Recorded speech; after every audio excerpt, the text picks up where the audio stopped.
Good evening friends. இந்த வீடியோவில் நம்ம இன்றைக்கி நிஃப்டி 50 அண்ட் சென்செக்ஸ்க்கு அதுக்கான போஸ்ட் மார்க்கெட் ரிப்போர்ட் பார்க்கலாம்.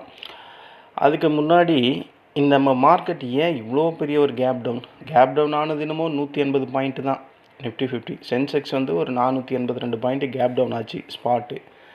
மார்க்கெட் ஏன் இவ்வளோ பெரிய கேப் டவுன்? மார்க்கெட்டில் கேப் டவுன் வரதுக்கு காரணம் இந்த பிரெண்ட் க்ரூட் ஆயில் தான்.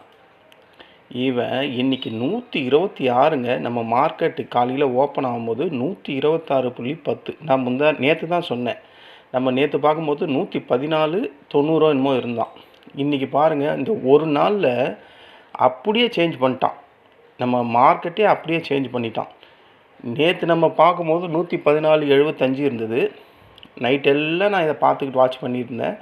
காலையில் 126, 119 ஓப்பன் ஆனால் காலையில். அதுக்கப்புறம் 126.10. மிகப்பெரிய ப்ரைஸ் இன்க்ரீஸ் ஆகிப்போச்சு. அதனால தான் நம்ம மார்க்கெட்டு ஓப்பன் ஆச்சுங்க. நிஃப்டி 50 ஓப்பன் ஆனது 180 பாயிண்ட்டு இங்கே ஓப்பன் ஆச்சு. அங்கேருந்து சட எவ்வளோ கீழே வந்து விழுந்திருக்கான் பாருங்கள். 23,796. 23,796 வந்து விழுந்திருக்கு. 800னே வைங்க. இதில் ஒரு 800, இதில் ஒரு 200, 362 பாயிண்ட் கிட்டே நம்ம நிஃப்டி இறங்கிச்சு. எத்தனை? ஜஸ்ட்டு 9:15லேருந்து 11 மணிக்குள்ளே மிகப்பெரிய டவுனு, கிராஷ். இந்த இடத்துல என் ஃப்ரெண்டே மாட்டிக்கிட்டான். இந்த சப்போர்ட்டை அவன் எடுக்கணுன்ட்டு அவனாக ஒன்று நினச்சி, அவன் ஸ்கேல்பரு, அவனாக நினச்சி ஒன்று எடுத்து இந்த சப்போர்ட்லேருந்து பவுன்ஸ் ஆகும்னு நினச்சா, அதுக்கப்புறம் அது இறங்கிக்கிட்டே இருக்குது. பாவம், இன்றைக்கி அவன் பயங்கர லாஸு. 2.25 லட்ச ரூபாய்க்கிட்ட லாஸு. அதாவது ஒரு அசம்ஷன்லாம் ட்ரேட் பண்ணக்கூடாது. நம்ம 1000 வாட்டி சொல்கிறோம். இவன் இறங்குற ஸ்பீடுக்கு பார்த்தா இந்த சப்போர்ட்டு தான் எடுப்பான். நம்ம இந்த சப்போர்ட்டை தாண்டியாக வந்திருக்கான். அதெல்லாம் அந்த நேரத்தில் தோண மாட்டுது பாருங்களேன். இத்தனைக்கும் வெல் எக்ஸ்பீரியன்ஸ். அவன் பேர் ரவி. 2.25 லட்ச ரூபா லாஸு. அது இவ்வளோ பெரிய லாஸ் வருது. ஒரு 1.5 லட்சம், 2 லட்சம், 1 லட்சம் வரும்போதே க்ளோஸ் பண்ணால் என்ன? ஏன்னா திரும்பிடும் அப்படின்ற ஒரு எண்ணம். அந்த திரும்பிடும், அந்த கான்ஃபிடென்ட், அந்த ஹோப்பு தான் எவ்வளோ பெரிய எக்ஸ்பீரியன்ஸ் ட்ரேடராக இருந்தாலும் அவங்கள ஒரு வழி கொண்டு வருது அப்படின்றதுக்கு என் ஃப்ரெண்டே இன்றைக்கி ஒரு உதாரணம். புலம்புறான். அப்புறம் என்ன பண்ண முடியும்? மார்க்கெட்டில் க்ரூட் ஆயில் பிரச்சனையால் தான் இவ்வளோ பெரிய கிராஷ் வருது. நான் நேற்றே சொல்லியிருந்தேன் வீடியோவில், இவ்வளோ பெரிய ப்ரைஸ் எல்லாம் இருந்தால் அது மார்க்கெட்டுக்கு செட் ஆகாது அப்படின்னு. சரி, அதுலேருந்து அது குறைஞ்சிருந்தால் பரவாயில்ல. அதுலேருந்து $12 இன்க்ரீஸ் தான் ஆகிருக்கு. $126ங்க பிரெண்ட் க்ரூட் ஆயில். நம்ம இந்த இதுவில் நம்ம செக் பண்ணால் அவன் 109 இருந்தான்னு நினைக்கிறேன். 110 கிட்டே இருந்தான்னு நினைக்கிறேன். எவ்வளோ இருக்கான்? 110.93 வரையும் போயிருக்கான். இந்த லெவலெலாம் இருந்தால் மார்க்கெட்டில் ஒன்றுமே பண்ண முடியாது. நம்ம ஏஷியன் மார்க்கெட்டு டோட்டலாகவே வாஷ் அவுட் ஆகிடும். க்ரூட் ஆயில் விலை ஏறிச்சுன்னா ஜாப்பனீஸு இறங்கிடுவான், சைனா இறங்கிடுவான், நம்ம இறங்கிடுவோம். நம்ம எல்லாம் வந்து இம்போர்ட்டட் ஆயிலை இம்போர்ட் பண்ணுற கண்ட்ரி. அதனால தான் நமக்கு அங்கே ஏதாவது பிரச்சனை, நமக்கு ரத்தம் வர்றது இந்த ஒரு ரீசனால் தான். இன்றைக்கி 180 பாயிண்ட்டு கேப் டவுனு. ஃபைனலாக நம்ம நிஃப்டி 50 முடிஞ்சதும் அதே 180 பாயிண்ட்டு. அந்த 200 பாயிண்ட்டை ரெக்கவரி பண்ணி காமிச்சான். அந்த 200 பாயிண்ட் ஏன் ரெக்கவரி ஆச்சு அது நமக்கு தெரியுமா? முதல்ல கேப் டவுன் ஆனதுக்கான ரீசன்லாம் சொல்லிடுறேன். Global negative cues, US Iran tension, இவனுங்க 2 பேர் டென்ஷனால் வந்து வேர்ல்டு மார்க்கெட்டே வீக் மோடு. க்ரூட் ஆயில் அந்த ப்ரைஸ் வந்து ஸ்பைக்கு. அவன் 126 வரையும் போயிருந்தான் காலையில். இதனால் இந்தியாவுக்கு இன்ஃப்ளேஷன் ப்ரெஷர் வரும். அதனால் மார்க்கெட்டில் சிவியரான செல்லிங். பத்தாவதுக்கு எஃப்ஐஏ செல்லிங். எஃப்ஐஏஸ் ஏன் செல் பண்ணுறாங்க? இந்த ரூபாயோட மதிப்பு வீக்னஸ் ஆகிட்டே இருக்குது. டோட்டலாக நம்ம மார்க்கெட்டில் இந்த சென்டிமெண்ட் தாங்க இறக்க வச்சுக்கிட்டே இருக்குது மார்க்கெட்டை. இந்த 4 சென்டிமெண்ட்டு தீராத வரையும் நம்ம மார்க்கெட் ஏற போகிறது கிடையாது. ஏறினாலும் இறங்க தான் போகுது. கடைசியில் இந்த 11 மணிக்கு மேலே, இந்த 11 மணியா 11:15லேருந்து மார்க்கெட்டில் ஒரு ரெக்கவரி, ஃபஸ்ட் கிளாஸ் ரெக்கவரி அப்படின்னு தான் சொல்லணும். ஏன்னா இதுதான் டிப்பு பையிங் அப்படின்னு சொல்லுவாங்க. யார் வருவாங்கன்னா டிஐஎஸ் வருவாங்க, ரீட்டைலர்ஸ் வருவாங்க, இந்த ஸ்மார்ட் ட்ரேடர்ஸ் அப்படின்னு சொல்லக்கூடியவங்களாம் இந்த மாதிரி இடத்த தான் பிடிப்பாங்க. அவங்களாம் வந்து இங்கே மார்க்கெட்டை சப்போர்ட் பண்ணி மார்க்கெட் கேப் டவுனு எனக்கு தெரிஞ்சு ஒரு 100 பாயிண்ட் மைனஸில் இருந்த லெவலுக்கு கொண்டு போனானுங்க. நல்ல டிப் பையிங் அப்படின்னு சொல்கிறதுக்கு இதுதான் கரெக்டான எக்ஸாம்பிள். டொமஸ்டிக் இன்வெஸ்டர் வந்து சப்போர்ட் பண்ணியிருக்காங்க. அதாவது லாஸ்ட்டு இது எத்தனாம் தேதி வந்தது, 24 ஏப்ரல், அந்த லோவை தொட்டவுடனே மார்க்கெட் பவுன்ஸ் ஆக ஆரம்பிச்சிச்சு. இதை தான் வந்து ஒரு ஹெல்த்தி கரெக்ஷன் அப்படின்னு சொல்லுவாங்க. ஹெல்த்தி கரெக்ஷன் வந்துட்டு ஒரு பவுன்ஸ் ஆகுறது. இண்டெக்ஸ் வந்து ஓரளவுக்கு ரெக்கவரி ஆகி நல்லா மேலே போச்சு. எப்போ வரையும் போனான்னா 2.5 வரையும் போனான். மறுபடியும் அங்கேருந்து திடீர்னு ஒரு செல்லு. இந்த இடத்துல ஏன் நம்ம மார்க்கெட் ரெக்கவரி ஆச்சுன்னா, அப்போது விழுந்த டிசிஎஸ்ஸு, ரிலையன்ஸு, ஃபார்மா, இந்த ஸ்டாக்ஸ் எல்லாம் வந்து அப்போ கீழே விழுந்தது.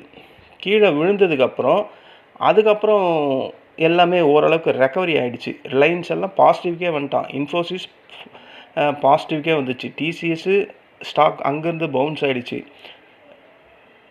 இந்த மாதிரி சில ஸ்டாக்ஸ் வந்து அப்புறம் எஃப்எம்சிஜியில் இந்துஸ்தான் யூனிலிவர், ஐடிசி இதெல்லாம் திடீர்னு பவுன்ஸ் ஆச்சு. மார்க்கெட் ஒரு வீக்கான ஸ்டேஜ் போனதுக்கப்புறம் சில இடத்துல சில ஸ்டாக்ஸில் டிஃபென்சிவ் பையிங் அப்படின்ற மாதிரி ஒன்று அதிகப்படியாக வந்தது. ஃபார்மா செக்டர்ஸ் எல்லாம் இன்றைக்கி ஒரு லோக்கு போயிட்டு மறுபடியும் அங்கேருந்து சன் ஃபார்மா, டாக்டர் ரெட்டி லெபார்ட்ரிஸ் இதெல்லாம் ஏறிச்சு. மார்க்கெட்டை கீழே கொண்டு போனதுக்கு காலையில் எல்லா ஸ்டாக்ஸுமே காரணம். ஏன்னா க்ரூட் ஆயில். அதுக்கப்புறம் மெல்ல மெல்ல ரெக்கவரி பண்ணுறதுக்கு நான் சொன்ன இந்த செக்டார்ஸ் எல்லாம் காரணம். அப்படி இருந்தும் சில செக்டர்ஸ் மார்க்கெட்டை கீழே ட்ராக் பண்ணிக்கிட்டே இருந்தது. பியூசி பேங்க்கு மெயினாக சொல்லணும்னா, அப்புறம் ரியாலிட்டி, அப்புறம் மெட்டல் வந்து குளோபல் ப்ரெஷர், அதனால் மார்க்கெட்டை அது கீழே தான் கொண்டு வந்துச்சு. சிம்பிளாக மார்க்கெட்டில் ஐடி, எஃப்எம்சிஜி, ஃபார்மா இது கரெக்ஷன் வந்தாலும் ஒரு மிடில் டைமில் ஒரு பவுன்ஸ் வந்து மார்க்கெட்டை மேலே தூக்கிட்டு போனதுக்கு மெயின் ரீசன் இது தான். மறுபடியும் அங்கேருந்து இந்த இடத்துல 2.5லேருந்து இறங்கிறதுக்கு காரணம் ப்ராஃபிட் புக்கிங். ஏன்னா நாளைக்கு லீவு, 3 நாள் லீவு. ஸோ இருக்கிற இந்த ப்ராஃபிட்டை புக் பண்ணிருக்காங்க. யார் பண்ணியிருப்பா? எஃப்ஐஸ் தான் பண்ணுவாங்க. இதுதான் இன்றைக்கி மார்க்கெட்டில் நடந்த நிலவரம். மார்க்கெட் ஏன் இறங்குச்சு, மார்க்கெட் கேப் டவுன் ஆகிட்டு அங்கேருந்து ஒரு கிராஷ் ஏன் வந்தது, அதுக்கப்புறம் அங்கேருந்து 11 மணிலேருந்து ஏன் ஒரு ரெக்கவரி வந்தது, எந்தெந்த செக்டார்ஸ் எல்லாம் அதுக்கு ஹெல்ப் பண்ணிச்சு, மறுபடியும் ஏன் ஒரு கரெக்ஷன் வந்ததுன்னா டோட்டலாக இதுதான் நான் இப்போ சொன்னது தான் இன்றைக்கான போஸ்ட் மார்க்கெட் ரிப்போர்ட்டு. இன்றைக்கி போஸ்ட் மார்க்கெட் ரிப்போர்ட்டில் நிஃப்டி 50 நான் என்ன பண்ணேன்னா, இன்றைக்கி 6 கால் பண்ணேன். 6ல் 2 ஃபெயிலியர் ஆகிடுச்சு, 4 சக்ஸஸ் பண்ணேன். ஸோ ஓவரால் பார்த்தா இன்றைக்கும் ப்ராஃபிட்டில் தான் முடித்தேன். நான் இந்த காலெல்லாம் யூஸ் பண்ணிட்டேன். 9:45 யூஸ் பண்ணேன். அதுக்கப்புறம்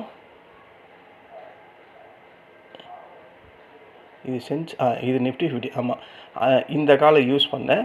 அதுக்கப்புறம் இதை யூஸ் பண்ணேன். இந்த கால், இந்த 3மே இது கீழே இறங்குச்சு. சரி, இறங்கினோனையுமே ஏன்னா இது இவ்வளோ பெரிய கேண்டில் ஸ்ட்ராங்கான புல்லிஷ் வரும்போது கண்டிப்பாக ஒரு ரீட்ரேஸ்மெண்ட் மாதிரி வரும்னு நினச்சேன். அதே மாதிரி கீழே வந்துட்டு ரிவர்ஸ் ஆச்சு, இந்த இடத்துல பிடிச்சேன்.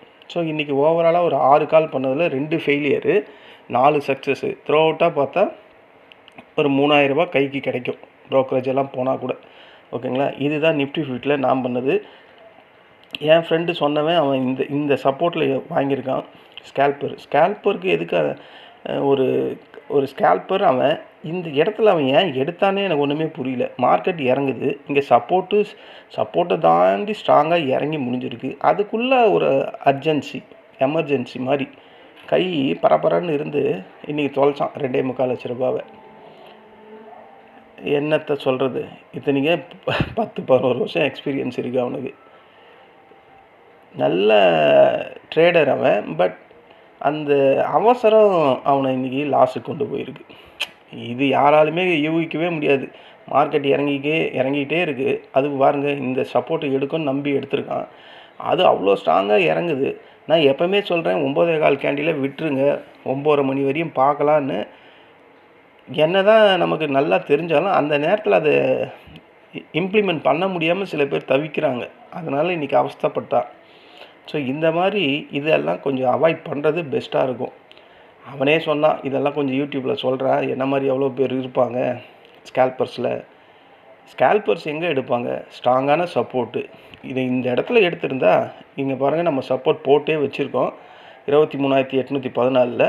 அவன் 23,797 வரையும் போயிட்டு அதுக்கப்புறம் பவுன்ஸ் ஆகிடும். இந்த மாதிரி இடத்துல எடுத்தாலும் பவுன்ஸ் ஆகுது அப்படின்னு ஒரு நம்பிக்கை வரும். இவன் இங்கேயே எடுத்துருக்கான். அதனால் அது பாவம்.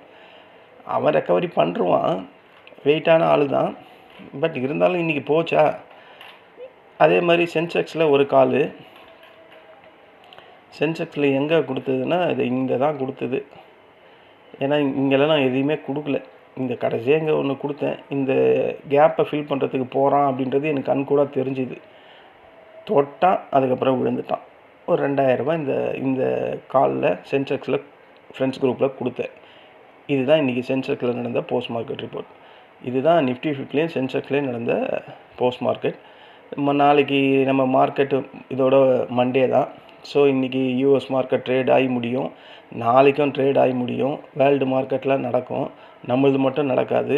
அப்போது மண்டே நமக்கு ஒரு பெரிய கேப் அப்போ இல்லை ஒரு பெரிய கேப் டவுனோ வர்றதுக்கு வாய்ப்பு இருக்குது. ஏன்னா பிரெண்ட் குரூடு பாருங்கள், இப்போ தான் 114.74 பார்த்தோம். இப்போ அப்படியே $1 குறைஞ்சி போயிருக்கு. இது காலையில் குறைஞ்சிருந்தா நேற்று நைட்டு ஓவர் நைட் பொசிஷன் கால் சைடில் வாங்கினவங்கெல்லாம் பாவங்க. இன்றைக்கி அநியாயத்துக்கு மார்க்கெட்டு கொடுமையாக நடந்துக்குச்சு. வந்ததே கேப் டவுனு, அங்கேருந்து ஒரு 200 பாயிண்ட்டு சர்லுன்னு விழுமா. யாரெல்லாம் கால் சைடில் நேக்கடாக இருந்தாங்களோ காலி. எப்படியும் குறைஞ்சது ஒரே ஒரு லாட் எடுத்திருந்தாவே 13,000 14,000 ஆயிருக்கும். நிஃப்டி 50ல் சென்செக்ஸில் இருந்தால் கண்டிப்பாக 15,000 கிட்ட ஆயிருக்கும் ஒரு லாட்டுக்கு. 3-4 லாட்டெல்லாம் எடுத்தால் 35,000 கிட்ட காலி ஆகிருக்கும் இன்றைக்கி. இதுதான் இன்றைக்கான போஸ்ட் மார்க்கெட் ரிப்போர்ட். மார்க்கெட்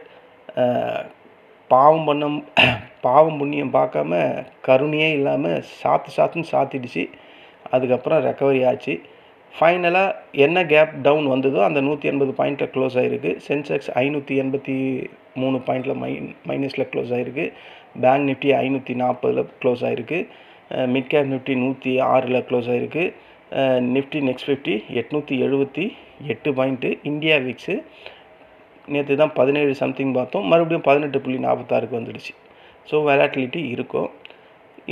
எனக்கு தெரிஞ்சு இனிமேல் நம்ம மார்க்கெட்டு கேப் அப் வாய்ப்புகள் அதிகம் அப்படின்ற மாதிரி தான் தோணுது. ஏன்னா பாருங்கள், ஒரு பெரிய ஹை போயிட்டு ரெண்ட்டு மறுபடியும் 113, அங்கேருந்து $13 குறைஞ்சிருக்கான். இப்போ நம்ம எஸ்ஜிஎக்ஸ் நிஃப்டி எவ்வளோ ட்ரேட் ஆகுதுன்னு பார்த்துருவோமே. 24,187. நான் சொல்லலை பாசிட்டிவ்கே போய்டுன்னு பாருங்கள். இப்போ இவன் இங்கே 23,997, 24,000 வைங்களேன். 24,000னா இப்போவே அவன் 187 பாயிண்ட் பாசிட்டிவில் இருக்குது. ஓகேவா. இந்த மாதிரி ஆப்பர்ச்சுனிட்டியை தான் நான் வெயிட் பண்ணேன். நம்ம மார்க்கெட் நமக்கு 3 நாள் லீவ் இருக்கும்போது இப்படி வந்து மாட்டுது. சரி, இதெல்லாம் பார்த்தா வேலைக்கே ஆகாது. நமக்கு நிஜம்தான் முக்கியம். இது அப்படியே திடீர்னு இது அப்படியே மாறினாலும் மாறிடும். ஏன்னா இந்த ட்ரம்ப்பையும் நம்ப முடியாது, ஈரானையும் நம்ப முடியாது. பார்ப்போம்.